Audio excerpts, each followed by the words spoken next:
ಭೇಟಿ ನೀಡಿಲ್ಲ, ಅವ್ರನ್ನ ಕೇಳಿಲ್ಲ. ನಿದರ್ಶನ ನಿಮ್ಮೆಲ್ಲರ ಬಳಿ ಇದೆ, ಎಲ್ಲತ್ರನೂ ಇದೆ. ಬೆಂಗಳೂರು ಮಹಾನಗರದಲ್ಲಿ ಒಂದೇ ಸುಮಾರು 7 ಲಕ್ಷ ಜನಸಂಖ್ಯೆ ಕೈ ಬಿಟ್ಟು ಹೋದ್ರೆ ನಮ್ಮ ಜನಸಂಖ್ಯೆ ಯಾವ ಮಟ್ಟದಲ್ಲಿ ಯಾವ ಪ್ರಮಾಣದಲ್ಲಿ ಇರ್ತದೆ ಅನ್ನೋದನ್ನ ನೀವು ಗಮನಿಸಬೇಕು. ನೀವು ಇನ್ನು ಕೆಲವು ಜಿಲ್ಲೆಗಳಲ್ಲಿ ಎಂತೆಂಥ ಅನುದಾನಗಳಿದೆ ಅನ್ನೋದ್ರ ಬಗ್ಗೆ ನೀವು ನಿಮ್ಮ ಗಮನವನ್ನು ಸೆಳೆಯಲಿಕ್ಕೆ ಇಚ್ಛೆ ಪಡ್ತೇನೆ ನಾನು. ಚಿತ್ರದುರ್ಗ ಜಿಲ್ಲೆ ಅಲ್ಲಿ ಇವರು ಸಮೀಕ್ಷೆ ನಡೆಸಿರುವ ಪ್ರಕಾರ 22,000 ಜನ ಇದ್ದಾರೆ. ಎಷ್ಟು? 22,000. ಚಿತ್ರದುರ್ಗ ಜಿಲ್ಲೆಯ ಎಲ್ಲಾ ಮುಖಂಡರಲ್ಲಿ ನಾವು ವಿಚಾರಿಸಿದ್ದೇವೆ, ಕೇಳಿದ್ದೇವೆ. ನಮ್ಮ ಜನಸಂಖ್ಯೆ 1,40,000 ಇದೆ ಅಂತ ಹೇಳ್ತಾರೆ. 1,40,000 ಇಲ್ಲಿ 22,000 ಇಲ್ಲಿ. ನಮ್ಮ ಕೋಲಾರ ಬಹಳ ಜನ ಇದ್ದಾರೆ, ಬಹಳಷ್ಟು ಜನ ಇದ್ದಾರೆ. ನಮ್ಮ ಮಾಜಿ ಸಂಸದರಿದ್ದಾರೆ, ಕೋಲಾರ ಜಿಲ್ಲೆಯಲ್ಲಿ ಉದಾಹರಣೆಗೆ ನಮ್ಮ ಜನಸಂಖ್ಯೆ ಹೆಚ್ಚಿರಬಹುದು. ಕೂಡ ಜನಸಂಖ್ಯೆ 6 ಲಕ್ಷ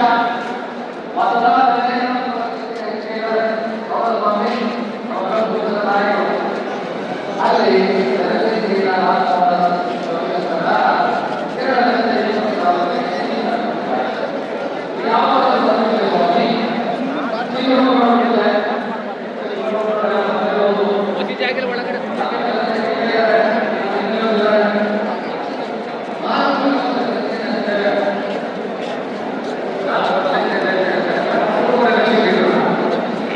ಎಷ್ಟಕ್ಕೆ ಸಿಕ್ಕನ್ನು ಕೊಟ್ಟಿದ್ದಾರೆ?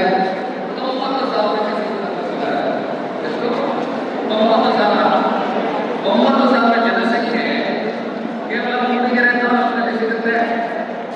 ಹುಡುಗಿಯರ ತಾಲೂಕಿನಲ್ಲೇ 1 ಲಕ್ಷ ಜನ ಸಿಗ್ತಾರೆ. ಇಡೀ ಜಿಲ್ಲೆ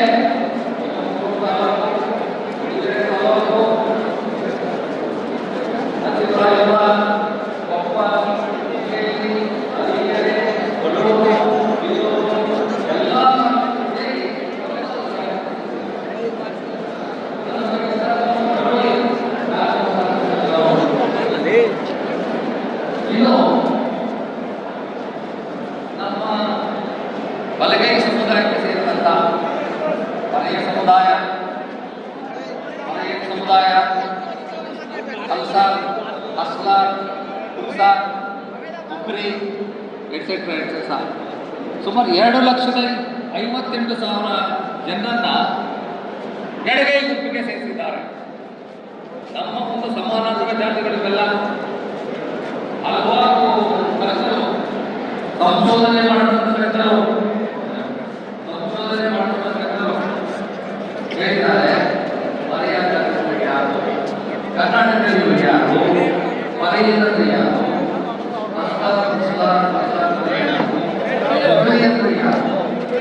ಚನ್ನದಾಸನಂದ್ರೆ ಎಲ್ಲವನ್ನು ಬಹಳ ಸ್ಪಷ್ಟವಾಗಿ ಈ ಜಾತಿಗಳಲ್ಲಿ ಸಮಾಂತರ ಕೊಲೆ ಜಾತಿಗಳ ಸಮಾಂತರ ಜಾತಿಗಳು ಅಂತ ಸ್ಪಷ್ಟವಾಗಿ ಅವರು ಹೇಳಿದ್ದಾರೆ. ಮೈಸೂರು ಗೆಜೆಟಿನಲ್ಲೂ ಸಹ 1922 ಇಸವಿಯಲ್ಲಿ ಇಂಗ್ಲಿಷ್ ಸಹ ಮಾಡಿದ್ದಾರೆ ಈ ಜಾತಿಗಳೆಲ್ಲ ಮುಂದೆ ಅಂತ. ಆದರೆ ಈ ಜಾತಿಗಳು ಎಲ್ಲವನ್ನು ತೆಗೆದುಕೊಂಡೋಗಿ ಇನ್ನೊಂದು ಜಾತಿ ಇನ್ನೊಂದು ಗುಂಪಿಗೆ ಸೇರಿಸಿದ್ದಾರೆ. ಇವರೆಲ್ಲ ನಮ್ಮ ಬಂಧುಗಳೇ, ಕೊಡೋದು ತಗೊಳ್ಳೋದು ಎಲ್ಲ ಇದೆ ನಮ್ಮ ಮಧ್ಯೆ. ಚನ್ನದಾಸನ ಇರ್ಬೋದು, ಪರ್ಯಾಯ ಇರ್ಬೋದು, ಬೇರೆ ಬೇರೆ ಉಪಜಾತಿಗಳು ಕೊಡೋದು ತಗೊಳ್ಳೋದಿದೆ, ಮದುವೆಗಳು ನಡೀತಾ ಇದೆ. ಆದರೂ ಸಹ ಉದ್ದೇಶಪೂರ್ವಕವಾಗಿ ಇನ್ನೊಂದು ಜಾತಿಗೆ ಸೇರಿಸಿದ್ದಾರೆ. ನಮ್ಮ ಸಂಖ್ಯೆ ಸ್ವಾಭಾವಿಕವಾಗಿ ಕಡಿಮೆ ಆಗೋದಿಲ್ವಾ? ಕಡಿಮೆ ಆಗಿದೆ. ಬೆಂಗಳೂರು ಜಿಲ್ಲೆ 90,000ಕ್ಕೆ ಸೀಮಿತ ಮಾಡಿದ್ದಾರೆ. ಆನೇಕಲ್ 1.5 ಲಕ್ಷ, ಆನೇಕಲ್ ತಾಲೂಕಿನಲ್ಲಿ 1.5 ಲಕ್ಷ ಇದೆ. ಮತ್ತು ಇಡೀ ಜಿಲ್ಲೆಯಲ್ಲಿ 1,000 ಹೇಗೆ ಹೋಗ್ಬೇಕಾಗುತ್ತೆ ಸರ್? ಗುಲ್ಬರ್ಗ ಜಿಲ್ಲೆ 6 ಲಕ್ಷ ಜನಸಂಖ್ಯೆ ಅಂತ ಹೇಳ್ತೀವಿ, 7,20,20,000ಕ್ಕೆ ಸೀಮಿತ ಮಾಡಿದೆ.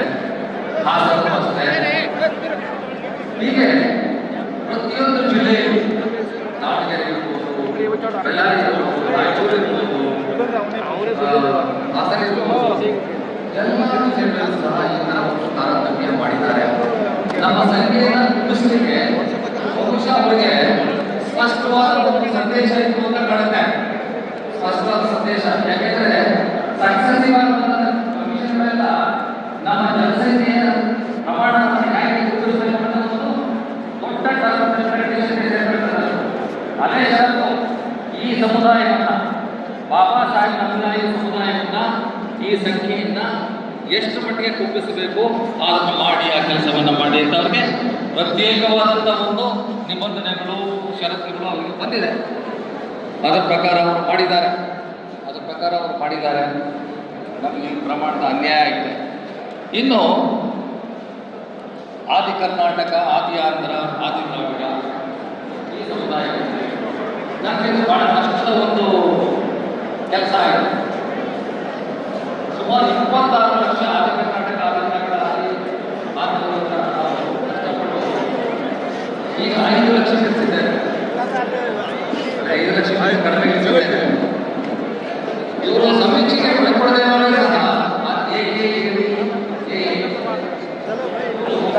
ಇನ್ನೂ 50%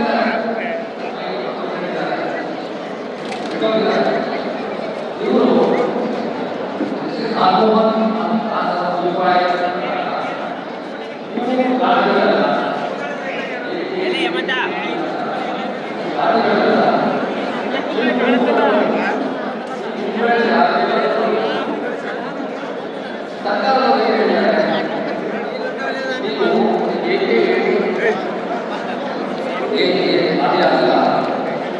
ಹೌದು, ಇವು ಜಾತಿಗಳಲ್ಲ.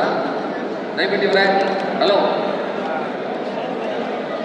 ಏನಪ್ಪ ನೀವು ಏನ್ರಿ, ಇವು ಜಾತಿಗಳಲ್ಲ,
ಬಲಗೈ ಜಾತಿಗೆ 50, ಎಡಗೈ ಜಾತಿಗೆ 50 ಆ ರೀತಿ ಮಾಡಿ ನಮ್ಮ ಅಭಿಪ್ರಾಯದ ಪ್ರಕಾರ 95% ಶೇಕಡ 95 ಭಾಗ AAAD ಆದಿ ಆಂಧ್ರ, 95 ಭಾಗ ಬಲಗೈ ಜನಾಂಗ. ಬಹಳ ಸ್ಪಷ್ಟವಾಗಿ ಅಂಕಿಅಂಶಗಳನ್ನು ಪಡೆದಿದ್ರೆ ಸುಮಾರು 10 ಲಕ್ಷ AAAD ಆದಿ ಆಂಧ್ರ ಜನಾಂಗದವರು ಈ ಬಲಗೈ ಬೆಂಗಳೂರಿನಲ್ಲಿ ಮರಾಠಿ ಸಮುದಾಯ, ಬೆಂಗಳೂರು, ಕೋಲಾರ, ಮೈಸೂರು, ಹುಬ್ಬಳ್ಳಿ, ಬೆಳ್ಳಾರಿ, ಚಿತ್ರದುರ್ಗ, ಶಿವಮೊಗ್ಗ ಎಲ್ಲರೂ ಸೇರಿ ಅವರ ಪ್ರಕಾರ ಕೊನೆಯ ಮಹಾಪರಿಷತ್ತಿನ ಪ್ರಕಾರ ನಾವು ಕನಿಷ್ಠ 10 ಲಕ್ಷ ಇದ್ದೇವೆ. 10 ಲಕ್ಷ ಇದ್ದೇವೆ ನಾವು. ಭಾಷೆ ಬೇರೆ, ಮಾಜಿ ಮಹಾಪೌರರು ಕೊಟ್ಟಿದ್ದಾರೆ, ಎಲ್ಲರೂ ಅನ್ಯಾಯಗಳು ಕೊಟ್ಟಿದ್ದಾರೆ. ಅದೇ ರೀತಿ ಮಾಲ ಆಂಧ್ರ, ಮಾಲ ಅಂದರೆ ಕರ್ನಾಟಕದಲ್ಲಿ ಕೊನೆಯ ಪ್ರಚಲವಾಗಿ ಎಲ್ಲ ಕಡೆ ಬಂದಿದೆ. ಅವರು ಸಹ ಹೇಳ್ತಾರೆ ನಾವು ಕನಿಷ್ಠ 5 ಲಕ್ಷ ಇದ್ದೇವೆ, ನಾವು ಸರ್ವೆ ಮಾಡಿದ್ದೇವೆ.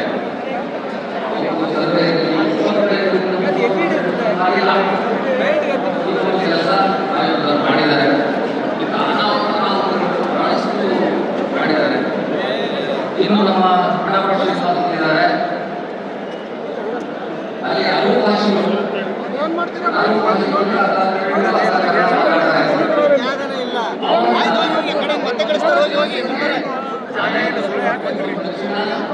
ಸೀಟು ಇಲ್ಲ ಏನೂ ಇಲ್ಲ. ಆದರೆ ಇಡೀ ಬೆಂಗಳೂರು ನಗರ ಜಿಲ್ಲೆಯನ್ನ 90,000ಕ್ಕೆ ಸೀಮಿತ ಮಾಡಿದ್ದಾರೆ. 90,000ಕ್ಕೆ. ಸೊ ಈ ರೀತಿಯ ಒಂದು ನ್ಯೂನತೆಗಳು ನಾವು ಕಂಡಿಡ್ತಿದ್ದೇವೆ. ಈ ಸಮೀಕ್ಷೆಯಲ್ಲಿ ನಾವು ಸರ್ಕಾರದ ಗಮನಕ್ಕೂ ತಂದಿದ್ದೇವೆ. ಇಷ್ಟೆಲ್ಲ ಅನುಮಾನಗಳಾಗಿದೆ, ಇದನ್ನು ಸರಿಪಡಿಸುವಂತ ಒಂದು ಅವಶ್ಯಕತೆ ಇದೆ ಅಂತ ಎಲ್ಲವನ್ನು ನಾವು ಹೇಳಿದ್ದೇವೆ. ಸಮೀಕ್ಷೆ ಸಮಯದಲ್ಲಿ ಬಹಳಷ್ಟು ಅವಘಡಗಳು ನಡೆದಿದೆ. ಸಮೀಕ್ಷೆ ಸಮಯದಲ್ಲಿ ಇದನ್ನ ಗಮನ ಇಟ್ಕೊಂಡು ಕೇಳಬೇಕು ನಾವು. ಬಹಳಷ್ಟು ಜನ ಕಡಿಮೆದಾರರಿಗೆ ಮೊಬೈಲ್ ಫೋನ್ಗಳನ್ನೇ ಕೊಡಲಿಲ್ಲ. ಮೊಬೈಲ್ ಫೋನ್ಗಳು ಕೊಡಲಿಲ್ಲ, ಟ್ಯಾಬ್ಗಳು ಕೊಟ್ಟಿಲ್ಲ, ಮತ್ತೆ ಅವ್ರ ಕೆಲಸ ಮಾಡಲಿಕ್ಕೆ ಆಗಲಿಲ್ಲ. ಪಡಿತರ ಚೀಟಿಯಲ್ಲಿ ಮಕ್ಕಳ ಹೆಸರು ಇರೋದೇ ಇಲ್ಲ. ಪಡಿತರ ಚೀಟಿಗಳಲ್ಲಿ ಮತ್ತೆ ಆಧಾರ್ ಕಾರ್ಡ್ಗಳಲ್ಲಿ ಮಕ್ಕಳ ಚೀಟಿ ಇರೋದಿಲ್ಲ. ಸಣ್ಣ ಮಕ್ಕಳು ಅಲ್ವಾ ಸ್ವಾಮಿ, ಇರೋದಿಲ್ಲ. ಅವ್ರನ್ನ ಸಮೀಕ್ಷೆದಾರರು ಅಂದರೆ ಗಣತಿದಾರರು ಮಕ್ಕಳು ಎಷ್ಟಿದ್ದಾರೆ, ಆಧಾರ್ ಕಾರ್ಡ್ದಲ್ಲಿ ಇಲ್ಲದೆ ಇರೋರು ಮತ್ತೆ ರೇಷನ್ ಕಾರ್ಡಲ್ಲಿ ಇಲ್ಲದೆ ಇರೋರು ಎಷ್ಟು ಜನ ಅಂತ ಕೇಳಬೇಕಲ್ಲ. ಸ್ಪಷ್ಟವಾಗಿ ಕೇಳೋದಿಲ್ಲ.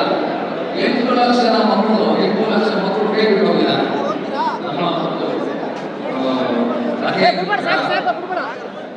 ಗಣತಿದಾರರಿಗೆ ಯಾವ ಮಟ್ಟದ ಪ್ರಮಾಣದ ಕ್ವಾಲಿಟಿ ಕೊಡಬೇಕಾಗಿತ್ತು.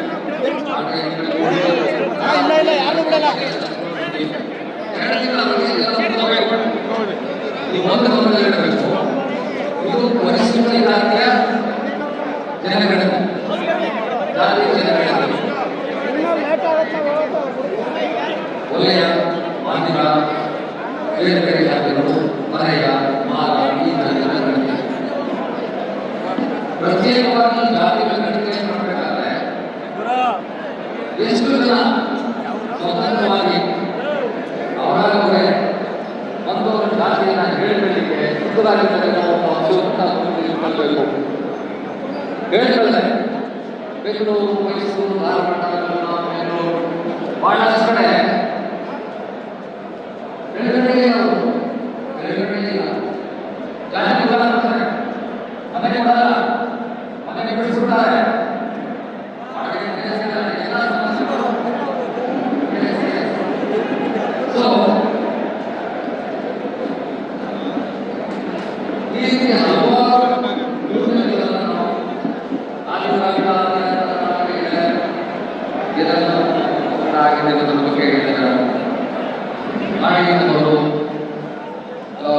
ಬಹಳಷ್ಟು ಗಣತಿದಾರರು ಮಾಹಿತಿ ಸಿಕ್ಕಿದ್ರು ಸಹ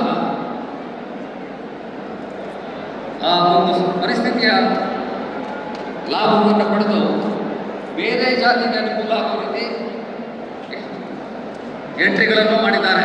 ಬೇರೆ ಜಾತಿಗೆ ಅನುಕೂಲ ಆಗೋ ರೀತಿ ಇದು ನರಸಿಂಹರಾಜಪುರದಲ್ಲಿ ನಡೆದಿದೆ, ಚಿತ್ರದುರ್ಗದಲ್ಲಿ ನಡೆದಿದೆ, ಬಳ್ಳಾರಿ ನಡೆದಿದೆ, ನಡೆದಿದೆ. ನಡೆದಿರೋ ಒಂದು ಉದಾಹರಣೆಗಳು ಬಂದಿವೆ.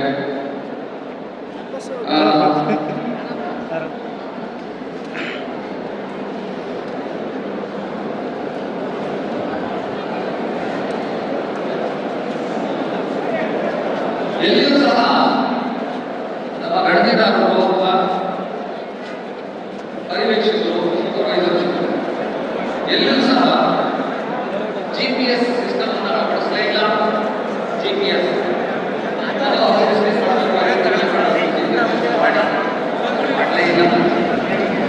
ಹೋಗ್ಲಿ, ಬೆಸ್ಕಾಂ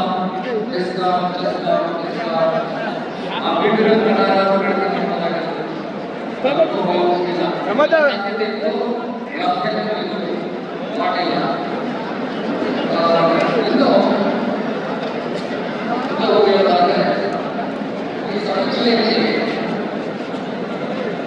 ನಮ್ಮ ಜನಸಂಖ್ಯೆ ಭಾರತದಲ್ಲಿ, ಇಡೀ ಭಾರತದಲ್ಲಿ ಒಂದು ಕುಟುಂಬದಲ್ಲಿ ಕನಿಷ್ಠ 5 ಜನ ಇರ್ತಾರೆ. 5 ಜನ. ನಮ್ಮ ಬಲಗೈ ಕುಟುಂಬದಲ್ಲಿ ಎಷ್ಟಿದ್ದಾರೆ ಅಂತ ಹೇಳ್ತಾರೆ. 2.5 ಎಷ್ಟೋ 2.5 ಇದರ ಉತ್ತರ ನೀವೆಲ್ಲ ಪ್ರತಿಯೊಂದು ಕುಟುಂಬದಲ್ಲಿ 2.5 ವ್ಯಕ್ತಿಗಳ ಅಟ್ಯಾಕ್. ಈ ಭಾರತದಲ್ಲಿ 5 ಜನ ಸರಾಸರಿ 5 ಜನ ಇದ್ದಾರೆ. ನಮ್ಮ ಕುಟುಂಬಗಳಲ್ಲಿ ಮಾತ್ರ 2.5. ನಾವು 2.5 ಈ ಮಟ್ಟಿಗೆ ನಮ್ಮನ್ನು ತಲುಪಿಸಿದ್ದಾರೆ. ಇದು ಅವೈಜ್ಞಾನಿಕ ಅಂತ ನಾವು ಚೆನ್ನಾಗಿ ಯಾಕೆ ಹೇಳ್ತೀವಿ ಅಂದ್ರೆ, ನೀವು ಪ್ರತಿಯೊಂದು ಕುಟುಂಬವನ್ನ ಹೌಸ್ ಲಿಸ್ಟಿಂಗ್ ಕಾಪರೇಟ್ ಮಾಡಿದೆ, ಪ್ರತಿಯೊಂದು ಡೇಟಾವನ್ನು ಕ್ಯಾಪ್ಚರ್ ಮಾಡಿದೆ. ಈ ರೀತಿ ಅನ್ಯಾಯಗಳ ಜಿಲ್ಲಾವಾರು ಅನ್ಯಾಯಗಳನ್ನ ಮಾಡಿ ನೀವು ಎಲ್ಲ ಸಮೀಕ್ಷೆ ಮಾಡ್ತೀರಾ? ವೈಜ್ಞಾನಿಕ ಆಗ್ತದೆ.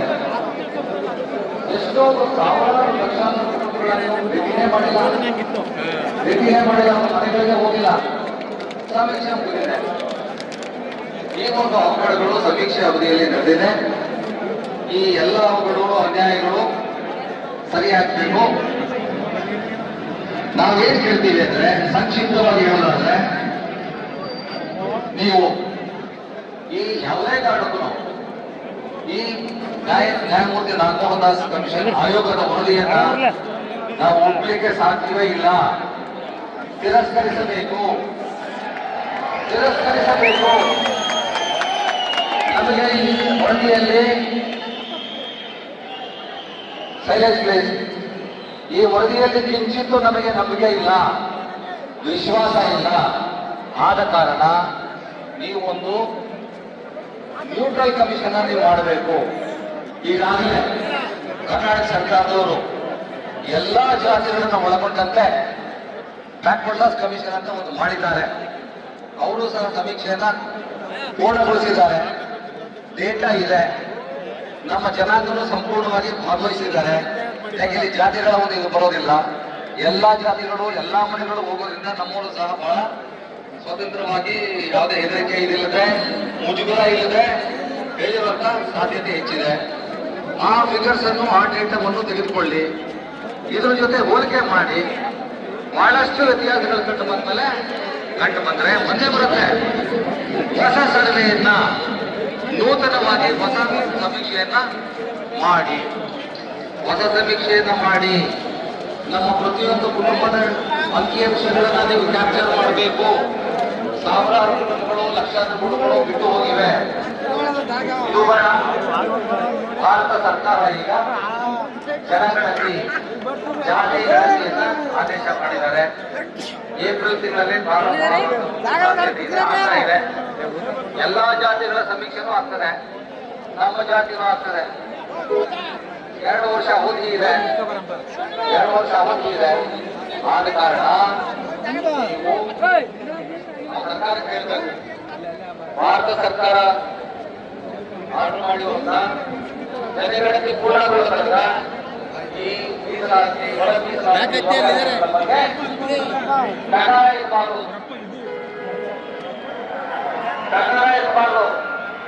ನಮಗೆ ಈ ಒಳ ಮೀಸಲಾತಿ ಸದ್ಯಕ್ಕೆ ನಮ್ಮ ಅಂಕಿಅಂಶಗಳು ಪರಿಪೂರ್ಣವಾಗಿ ಇರೋ ತನಕ ಒಳ ಮೀಸಲಾತಿ ಬಗ್ಗೆ ನಾವು ಮಾತಾಡೋದು ಇಲ್ಲ. ಸಂಪೂರ್ಣವಾಗಿ ನಮ್ಮ ವಿರೋಧ ಇದೆ. ಈಗಿರುವಂತಹ ಎಲ್ಲ ವರ್ಗಗಳಿಗೆ ನ್ಯಾಯ ಸಿಗಲಿ.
ಯಾರಿಗೂ ಸಿಗಲ್ಲ ನೋಡಲ್ಲ ಒಳಗಡೆ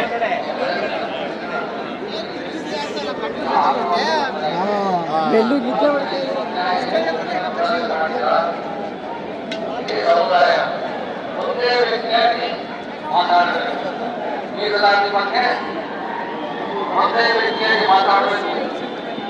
ಇಲ್ಲಿ ನಮ್ಮ ಯಾವ ರಾಜಕೀಯ ಪಕ್ಷಗಳು ನಮಗೆ ಸಂಬಂಧ ಇಲ್ಲ, ಯಾವ ಮುಖಂಡರ ಬಗ್ಗೆನೂ ನಮಗೆ ಇಲ್ಲ.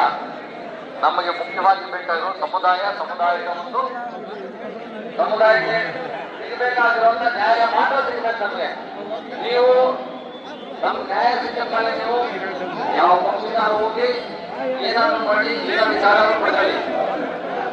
ಮೊಟ್ಟ ಮೊದಲನೇ ಕರ್ತವ್ಯ ನಮ್ಮದು ಸಮುದಾಯಕ್ಕೆ ಪರಿಪೂರ್ಣವಾದಂತ ನ್ಯಾಯ ಸಿಗಬೇಕು. ಆ ನಿಟ್ಟಿನಲ್ಲಿ ಎಲ್ಲರೂ ಕೆಲಸ ಮಾಡಬೇಕು. ಎಲ್ಲ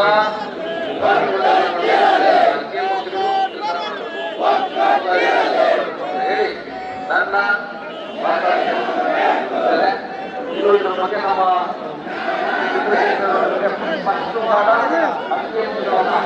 ರೋಷಗಳ ಬಗ್ಗೆ ಈಗೇನೊಂದು ರೋಷಗಳು ಮಾಡಿ ಸರ್ಕಾರ ಯಾವ ಪ್ರಮಾಣದ ನ್ಯಾಯ ಆಗಿದೆ ಅನ್ನೋದ್ರ ಬಗ್ಗೆ ಅವರು ಹೇಳ್ತಾರೆ. ಒಂದು ಏಳು ಹುದ್ದೆಗಳಲ್ಲಿ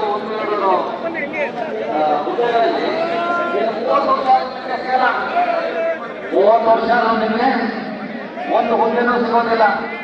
ನೀವು ಕ್ಲಾಸ್ 1 ಕ್ಲಾಸ್ 2 ಕೋರ್ಸ್ಗಳನ್ನ ಬಂದ್ಕೊಡ್ಬೇಕು. ಕ್ಲಾಸ್ ಕೋರ್ಸ್ಗಳನ್ನ ಬಂದ್ಕೊಡ್ಬೇಕು. ಒಂದೇ ಒಂದು ಅಡ್ವರ್ಟೈಸ್ಮೆಂಟ್ ಬಂದಿತ್ತು ಯಾವುದೋ ಒಂದು ವಿಶ್ವವಿದ್ಯಾಲಯ ಅಷ್ಟು ಕಲಿಸಿದ್ರು ಒಂದೊಂದು ಈ ನ್ಯಾಯವನ್ನು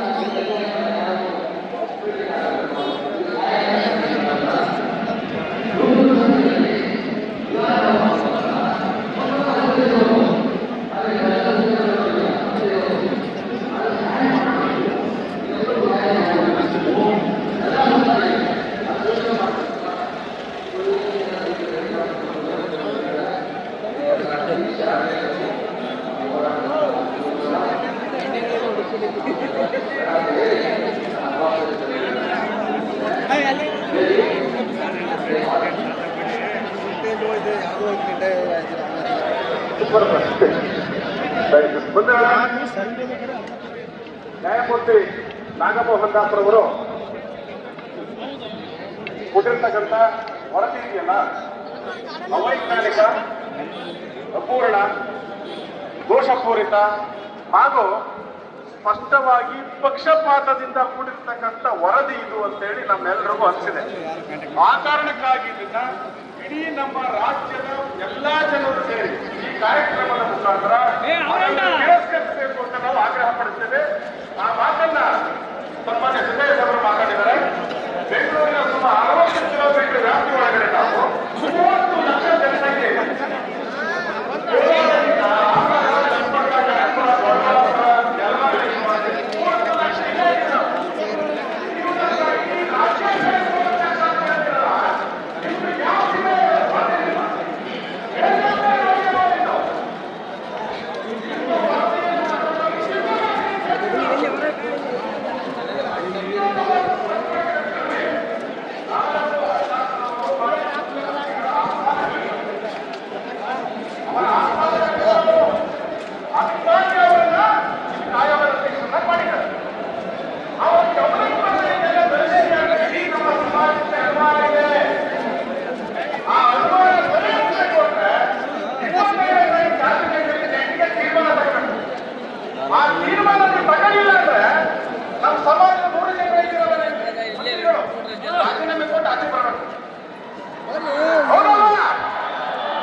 ಈ 15% ಒಳಗಡೆ ನಮಗೆ ಒಳ ಮೀಸಲಾತಿ ಬೇಡ ಬೇಡ ಬೇಡ, ಹಳೆ ಮೀಸಲಾತಿನ ಜಾರಿ ಮಾಡಿ.